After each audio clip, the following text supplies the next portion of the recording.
With me here in Washington, CNBC senior economics reporter Steve Liesman, ahead of his trip to the Fed this afternoon and his questioning of Jay Powell, supportive of the corporate tax cut and deregulation, Chairman Greenspan, but not at all of the current trade policy. That's in line with what a lot of economists think. And, the former chairman calling out the president's arguments, which are, he's really been demagoguing the issue. All the data points away from the president's argument when it comes to trade.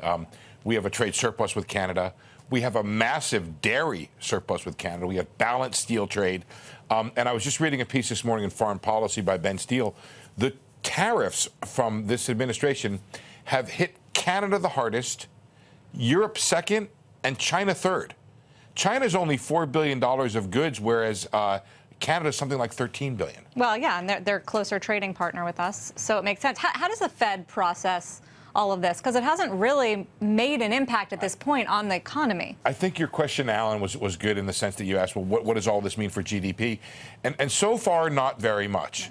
The concern right now is that this round and then potentially another round of tariffs and then another round of retaliation could actually create meaningful drag on GDP and meaningful increases in prices and effectively meaningful job losses. I mean, there's already a study out that the existing tariffs as they are right now would add 29,000 jobs in steel and aluminum.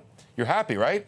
They think it'll take off 400,000 jobs in the industries that use steel and aluminum, and that's the trade partnership putting out that study. So as it relates to the Fed meeting today, I mean, you've got trade in the backdrop, but overall, the U.S. economy is looking pretty good. And some of these indicators lately, small business confidence, second highest on record, the unemployment rate. The question is, how hot is it? And what do they do about that? That's the question that Jay Powell has to figure out, the Fed chairman, and he's got to sort of come to some conclusion. I think his idea was, I'm going to coast on the Janet Yellen trajectory for as long as I can, until the facts change, and the facts are slowly changing. We had a little bit higher inflation both yesterday and today in the PPI and in the CPI. You have growth ratcheting up, and the underlying question, which Alan was sort of getting at, is why is growth higher? Is it higher because we're doing massive fiscal spending and we cut taxes, or is it going to be higher because we're going to change the DNA of the economy? And that's really a substantial question here. Are we going to have this capital investment boom that will lead to worker productivity, that will lead to higher wages, and create an upward shift in potential?